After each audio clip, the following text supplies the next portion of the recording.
Kita perhatikan juga apa yang dikatakan oleh Yesus di ayatnya yang ke-39. Ya, apa yang dilakukan oleh Yesus ketika menghadapi masalah?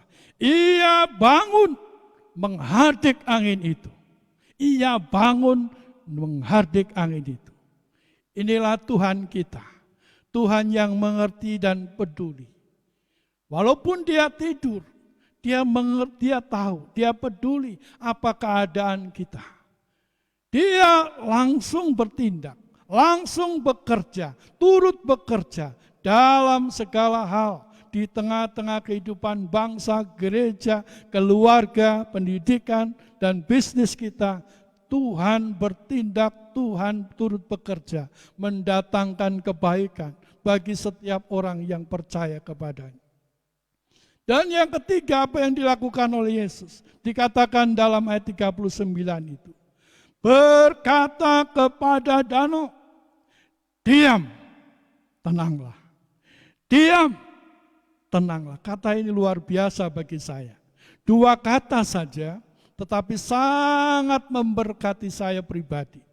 Ketika menghadapi persoalan, Tuhan mau supaya yang kita lakukan, diam dulu di kaki Tuhan. Dan kita akan mendapatkan ketenangan. Coba perhatikan ayat ini bukan dibalik, tenang, diamlah, tidak enak rasanya. Ya, ayat ini bukan tenang, diamlah, tetapi diam, tenanglah. Artinya apa? Ada masalah, ada persoalan, kalau ingin menang, diam di kaki Tuhan. Diam di kaki Tuhan, serahkan persoalan-persoalan. Karena Tuhan katakan jaminan. Marilah kepadaku, hai kamu yang letih lesu dan berbeban berat, aku akan memberikan sentosa kelegaan kepadamu. Diam di kaki Tuhan, baru engkau akan pulang dengan tenang. Amin. Jangan jadi alasan, Om, maaf saya tidak bisa ke gereja, karena saya sedang sakit, karena saya sedang judek, tahu ya judek, ya, saya sedang mumet, aduh kacau. Nanti kalau sudah sembuh, kalau sudah sehat, kalau sudah tenang, kalau sudah diberkati, sudah tidak usah disuruh-suruh, saya akan datang. Saya mau katakan orang seperti ini, tidak sesuai firman. Kamu tidak akan sembuh, kamu tidak akan tenang, kamu tidak akan kaya, kamu tidak akan sejahtera. Karena tidak sesuai firman. Firmannya diam, tenanglah. Amin. Ini yang Tuhan mau. Lalu angin itu reda dan danau itu menjadi teduh sekali. Sebab itu para murid tidak. Seperti ayat 40 tadi saya sampaikan, yang menjadi penyebab mereka kalah.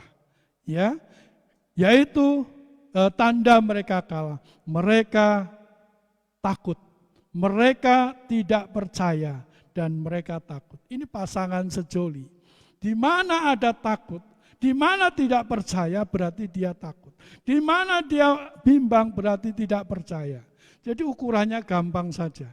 Kalau kita hidup dalam kekhawatiran, ingat ya, hidup dalam kekhawatiran, hidup dalam kebimbangan, bukan sekedar bimbang saja, bukan sekedar takut saja, tetapi bangun pagi, bimbang takut, ya, kemudian kerja, bimbang takut, sampai mau tidur, bimbang takut, tanda bahwa kita tidak percaya kepada Tuhan. Ini yang dilakukan murid-murid. Bagaimana murid-murid ini terus ada dalam kebimbangan. Ketika melihat orang banyak kelaparan dan mereka bukan saja khawatir, tetapi mereka berdebat, bertengkar satu dengan lain. Tapi Yesus katakan, kamu punya apa? 5 roti, 2 ikan, mana? Dan saya berdoa, mengucap syukur, dan terjadilah berkat yang luar biasa. Banyak mereka hidup dalam ketakutan. Karena itu, ketika mereka melakukan kesembuhan, mujizat, mereka tidak melihat mujizat itu. Tuhan katakan apa? Karena mereka kurang percaya. Oleh karena itu, Bapak Ibu Saudara yang dikasihi Tuhan, melalui kebenaran firman Tuhan ini, Paskah menandakan Kristus menang atas kematian. Tetapi Paskah adalah kemenangan atas masalah yang kita hadapi. Oleh sebab itu, biarlah kita menjadi umat pemenang mulai hari ini.